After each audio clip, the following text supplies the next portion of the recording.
నాన్నతో మజాక్ జరిగిన ఏదైనా సిచ్యువేషన్ ఒకటి ఉందా? నాన్నతో మజాక్ లైక్ ఎలాగో మూవీ గురించి మాట్లాడరు, బట్ దెన్ కొన్ని సిచ్యువేషన్స్.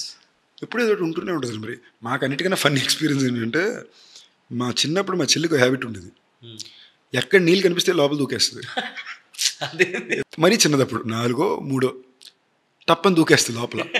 తను పడిపోయిన ప్రతిసారి అట్లీస్ట్ 3 సార్లు మా నాన్న నేను ఎక్కడి నుంచో పరిగెట్టుకుని మొత్తం బట్టలతో నీటిలో దూకేసిండే రోజులు ఉన్నాయి. ఓకే. ఆయన దూకిన తర్వాత మొత్తం బట్టలతో తడి బట్టలు వచ్చి నన్ను చూసి పాలను బీగుతారు, నిన్నగా చూసుకోమన్నాను. సో అలాంటి ఎక్కువ ఉంటాయి తప్ప. ఫస్ట్ ప్రస్థానంతోనే అమేజింగ్ యాక్టర్ అనిపించుకున్నారు. అలాంటి కైండ్ ఆఫ్ క్యారెక్టర్స్ పడట్లేదా? అలాంటి కైండ్ ఆఫ్ సబ్జెక్ట్స్ రావట్లేదా? ఇంత అమేజింగ్ యాక్టర్ని ఎందుకు సరిగ్గా యూటిలైజ్ చేసుకోవట్లేదు ఇండస్ట్రీ అన్న point.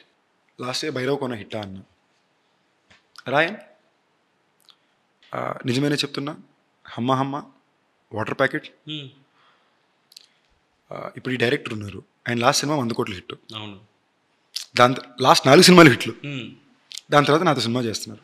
My next film is one of the most anticipated Tamil and Telugu dub films, Telugu films.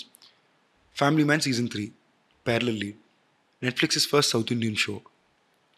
నిన్ను వీడు నీడనప్పుడు నేను మొదలుపెట్టిన బడ్జెట్కి రికవరీకి కన్నా ఇవాళ 12 రెట్లు ఎక్కువ మజాకా. అంటే 2019 నుంచి 25 6 ఏళ్ళలో 12 రెట్లు పెరిగాం. రైట్. ఇప్పుడు నేను మీకు లిస్ట్ ఆఫ్ ఫిల్మ్స్ చెప్పాను కదా. Tell me one other actor of my age group who has this variety of films with filmmakers in multiple languages. అవును, లేదు. అంతకన్నా సక్సెస్ ఏముందండి లైఫ్లో. రియలైజేషన్స్ ఎలా వస్తాయి అలాగే మిస్టేక్స్ కూడా చేస్తూ ఉంటాము. అట్లా పర్సనల్ లైఫ్లో మీరు ఇది మిస్టేక్, ఇది చేయకుండా ఉండాల్సింది అని ఒకటి, మన ఇండస్ట్రీకి వచ్చినాక అరే ఈ మిస్టేక్ చేయకుండా ఉండాల్సింది అని అట్లా ఏమైనా రిగ్రెట్స్ లాంటివి ఏమైనా ఉన్నాయి? తప్పకుండా ఉంటాయి కదండి. Everybody has mistakes they made which they want they should done, but that is what shape me into who I am today.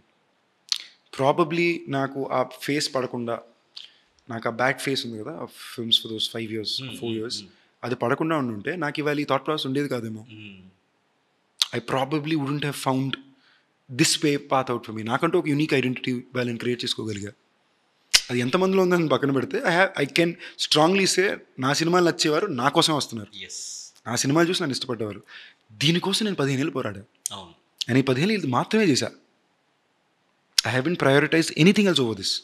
I have prioritized, if I hadn't prioritized my career as much, I would have been in a beautiful relationship, continued from then till now. I would have had something else in a different way. I gave up on all that because this was and is my priority.